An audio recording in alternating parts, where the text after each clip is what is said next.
I'm probably, in terms of this year's playoffs, I'm probably, or this series, this round, this conference semifinals, I'm probably most fascinated by Boston, Milwaukee. Yeah. I think that to me is, in terms of matchup, potential adjustments, game-to-game variance, it's probably the most fascinating to me.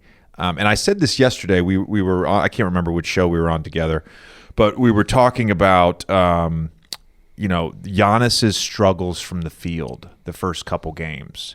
And someone said something like, well, he's going to have a big game in game 3. And I said, we said that about Kevin Durant for 4 games. And we're now saying that about Giannis. So we're 6 games into this Boston playoff run.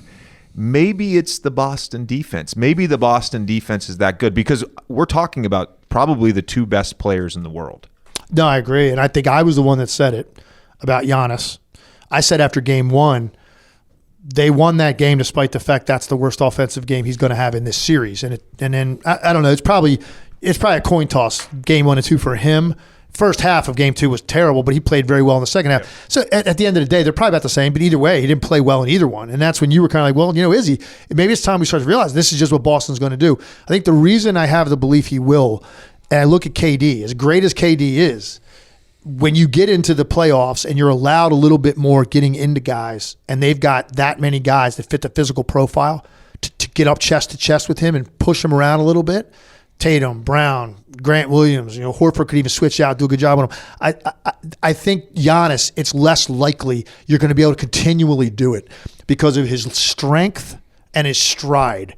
He's going to get, and even in game 2, first half, I mean, he was throwing some stuff up there, had no chance of going in, but he's going to get to that spot. So that's why I believe one of these games, and maybe it's game 3, maybe he gets 15 free throws at home on top of converting another 3 or 4 of the ones he's been missing. Right. Boom, you got a 35-point night. And that's kind of where I think he's a little bit different, the physical nature of his game, than like a guy like KD. Yeah, I think my point was not that Giannis is not capable of scoring 40 and having an efficient scoring night against a great defense. I think what we do a lot now is we want to what's wrong with Harden? What's wrong with Giannis? What's wrong with Kevin? Instead of looking at the other side as a chance to sort of credit not just Boston's defense, but the uniqueness of like what ultimately is built as like a playoff defense. Switchable parts, a lot of size, a lot of strength, a lot of mobility. I can't remember in my career, and I played against great defenses and switching defense and all that.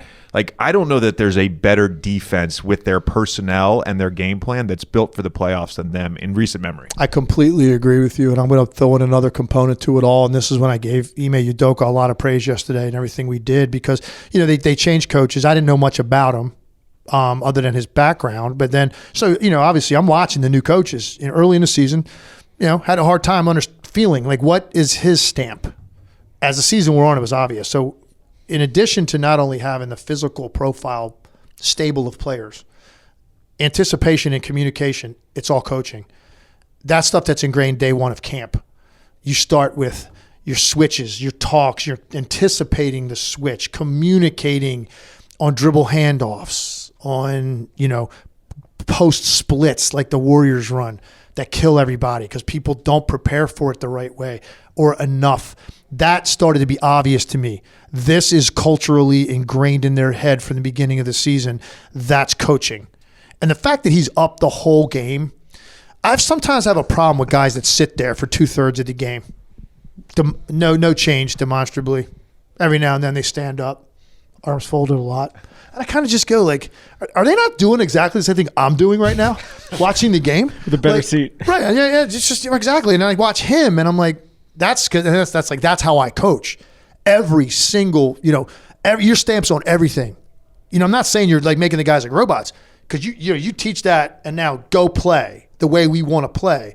But you're up there seeing 10 guys on every trip. I feel like he does that, and that is obviously reflected in their defense.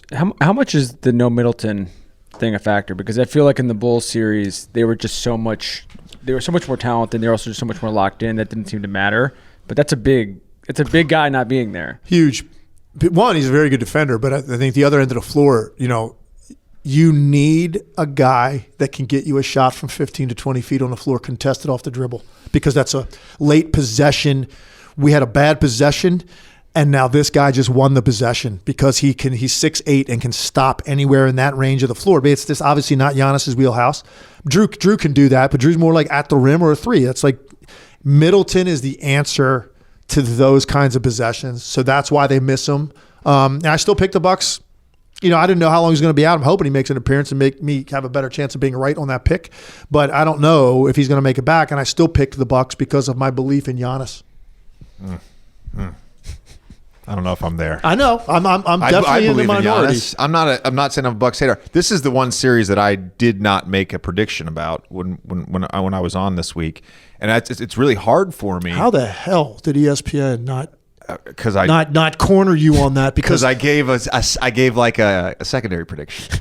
When my secondary prediction was that the winner of this series wins the Eastern Conference.